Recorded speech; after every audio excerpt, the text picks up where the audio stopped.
وقال إني ذاهب إلى ربي سيهدين আমি আমার রবের দিকে যাচ্ছি, আমার রব আমাকে সঠিক পথ দেবেন। সুবহানাল্লাহ। ছোট্টবেলা একটা কাহিনী বলি।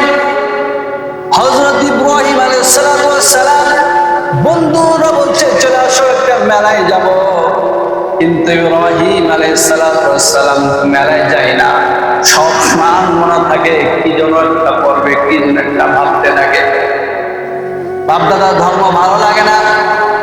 ইব্রাহিম আলাইহিস সালামের আব্বা ছিল বিশিষ্ট মূর্তি পূজারী বা মূর্তি নির্মাতা। তিনি মূর্তি তৈরি করতে একদিন বলে, ইব্রাহিম যাও বাজারে বিক্রি করে আসো। ইব্রাহিম আলাইহিস সালাম তাদেরকে নিয়ে যাচ্ছে। প্রতিমধ্যে মূর্তিগুলো মাছ থেকে নামানোর পরে বলে, চল তোদেরকে বই আর পারে না, আমার সাথে হেঁটে যেতে হবে। হাঁটতে পারে না, মূর্তিগুলো কথাই বলে না। এবার পায়ে দড়ি বাঁধা হলো, বলে চল যদি না হেঁটে যান আমি তোদেরকে বেঁধে দিয়ে যাবো। দেখা গেল প্রতিটা মূর্তির পায়ে দড়ি বেঁধে যখন টানতে শুরু করলো, টানতে টানতে যখন বাজারে তোলা হলো, কোনো খোদার হাত নাই, কোনো খোদার পাও নাই, কোনো খোদার নাক নাই, কোনো খোদার কান নাই। কথা বলেন ঠিক কিনা? কোনো খোদার মুন্ডুটাও চলে গেছে, রক্ষা করতে পারে না। কথা বলেন ঠিক কিনা? তাহলে কি খোদা যে সে রক্ষা করতে পারে, সে কি আমাদের বলবে, কি করবে, আমাদের ভাগ্য কি পরিবর্তন করবে বলেন? এবার তিনি পরের দিন যখন মেলায় যাবেন, মেলায় যাওয়ার সময় তারা বন্ধুরা বলল চলো যাই। তিনি ফানাজারা নাজরাতান ফিন নুজুম, আকাশের দিকে তাকায়া তিনি ভাবতেছেন না যাওয়া যাবে না। তিনি সঙ্গে সঙ্গে একটা কৌশল অবলম্বন করলেন। আর এই কৌশলটা আল্লাহ সুবহানাহু ওয়া তাআলা পবিত্র কোরআনুল কারীমে আস-সাফফাতের ভিতরে জানিয়ে দিলেন। ফাকালা ইন্নী সাকিম। আল্লাহু আকবার। আমি এখন যেতে পারবো না, আমি শারীরিকভাবে অসুস্থ আছি। সুবহানাল্লাহ। আমি যেতে পারবো না, আমি শারীরিকভাবে কি আছি? ইন্নী সাকিম, আমি অসুস্থ আছি, তোমরা যাও। মেলায় চলে গেল। ইব্রাহিম সাল্লাম চুপি চুপি কি করলো? ওই মন্দিরের ভিতরে প্রবেশ করলো। প্রবেশ করার পরে তিনি দেখলো সবাই দাঁড়িয়ে আছে, সবাই যার যার জায়গায় দাঁড়িয়ে আছে, কিন্তু কথা বলে না। আল্লাহ সুবহানাহু কোরআনের ভিতরে নোট করে দেন, ফাতাওয়াল্লাহু আনহু মুদবিরিন ফাগরাগা ইলা লিহাতিহিম ফাকালা লা তাকুলুন। আল্লাহু আকবার। দেখলো প্রতিটা মূর্তির সামনে খাবার আছে রাখা। কি আছে? খাবার দেয় না, বিভিন্ন রকম খাবার দেয়, দেখবেন খাবার রাখা আছে। ইব্রাহিম আলাইহিস সালাম বলেন, আলা তাকুলুন, তোমরা খাও না কেন? খাও, আমাদের সামনে ভালো রসগোল্লা সন্দেশ হয়ে আছে, তোমরা খাও না কেন? খাও, খাচ্ছ না কেন? কথা বলে না, রাগ হয় কি হয় না, খায় না। এরপর আল্লাহ সুবহানাহু ওয়া তাআলা বলেন, মা লাকুম লা তানতিকুন, তোমরা আমার সাথে কথা বলো না কেন? মা লাকুম লা তানতিকুন, তোমরা আমার সাথে কথা বলো এবং খাও, আমি দেখতে চাই তোমরা কিভাবে খাও, তোমরা কিভাবে কথা বলো আমি দেখতে চাই। কিন্তু কোন মূর্তিগুলো কথা বলে না। ইব্রাহিম সাল্লামের রাগ হয়ে গেল। রাগ হওয়ার পরে পাশে তো একটা কোরাল নিয়ে আসলো। কি নিয়ে আসলো? কোরাল নিয়ে আসে। প্রতিটা মূর্তিকে বলা হলো খাবি নিকান, খেতেই হবে। খাই বলতে বলতে মাছ শুরু। দেখা গেল প্রতিটা মূর্তি মারতে মারতে সব মূর্তি ভেঙে শেষ। রাগের আগে সব দেয়। এবার আল্লাহ তাআলা বলেন, ওয়ালা তা'বুদুনা মা তানহিতুন ফারাদা আলাইহিম দরবান বিল ইয়ামিন।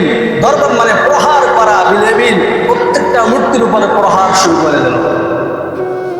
প্রহার করার পরে সবচেয়ে যে বড় মূর্তিটা আছে তার ঘাড়ের উপরে কোরালটা ঝুলাইয়া তিনি চলে আসলো। এবার তারা মেলা থেকে আসার পরে দেখলো যে ভিতরে সব মূর্তিগুলো ভাঙা। তারা বললো যে ইব্রাহিম শুধু একাই উনি ভেঙেছে, তাছাড়া আর কেউ নাই।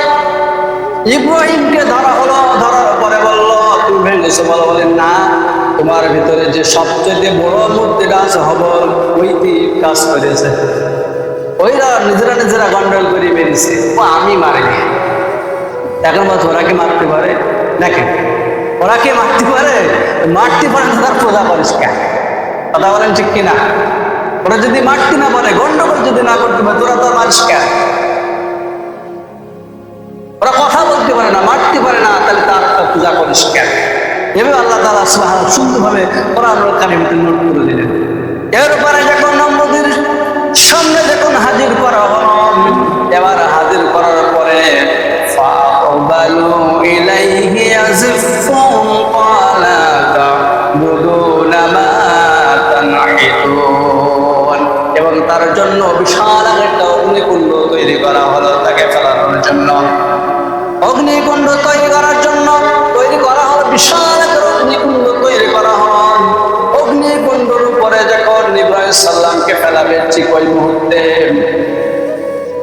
জিবরাইল আমিন বলতেছে, ইব্রাহিম চলো, তোমাকে আমি কিভাবে হেল্প করতে পারি?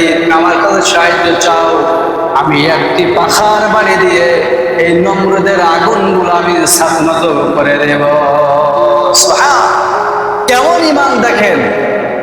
ইব্রাহিম আলাইহিস সালামকে তিনি বললেন, তোমাকে কি আমার মহান আল্লাহ তাআলা পাঠালেন? বলেন না, আল্লাহ অর্ডার না, আমার নিজস্ব এতে কিরামতিতে আমি বলবেন না, সে রব্বুল আলামিন যদি আমাকে ভালোবেসে থাকে, ওই আগুনের ভিতরেই ফুল বাগানো হয়ে যাবে। আল্লাহু আকবার। যখন চড়ক ঘোরানো হলো, চড়ক ঘোরানোর পরে ওই আগুনে যখন ফেলল, সঙ্গে সঙ্গে আমার আল্লাহ সুবহানাহু ওয়া তাআলা নোট করে দিলেন, কুলনা ইয়া নারু কুনি বারদান ওয়া সালামান আলা ইব্রাহিম।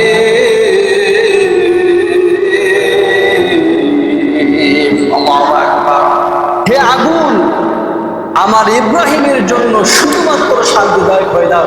বলেন না সুবহানাল্লাহ। শুধু ইব্রাহিমের জন্য শান্তিদায়ক হয়ে যাও, সালাম শব্দ শান্তি দাও। যদি বলা হতো আগুন তুই একেবারে লেগে যা, তাহলে আজকে আমরা আগুন পাতাম। কথা বলেন, পাতাম না। আল্লাহ পাক বলছেন আমার ইব্রাহিমের জন্য ফুল বাগান হয়ে যাবে। সুবহানাল্লাহ। ফুল বাগান হয়ে গেল 40 দিন পর্যন্ত। ওর ভিতরে ছিল টাকার পরে ইব্রাহিম আলাইহিস সালাম বলল, আমার জীবন দশায় আমি ওই 40 দিন পর্যন্ত সবচেয়ে সুখী বা আরামে ছিলাম। বলেন সুবহানাল্লাহ। এবার তিনি সেখান থেকে বাইরে আসলেন। এবার ও জমানা থাকার দরকার নাই, অন্য রেখা চলে যেতে হবে। ইব্রাহিম আলাইহিস সালামের বিয়ে শাদী হয়ে গেল। বিয়ে হয়ে গেল, সন্তানাদি তো আর হয় না। 86 বছর যখন বয়স, আর সারার বয়স ছিল 75 বছর। তাহলে এই যে বৃদ্ধা হয়ে গেছে, এই সময়কে আর সন্তানাদি হওয়া সম্ভব? বলেন সম্ভব? সম্ভব নয়। কিন্তু ইব্রাহিম সাল্লাম এবার একটা দোয়া করলেন, রব্বি হাবলি মিনাস সালিহিন, হে আল্লাহ আমাকে একটা নেক সন্তান দান করুন। সুবহানাল্লাহ। যে সন্তান ছেলে হোক মেয়ে হোক, আমার একটা নেক সন্তান আপনি কি করেন? দান করেন। সুবহানাল্লাহ বলবেন না?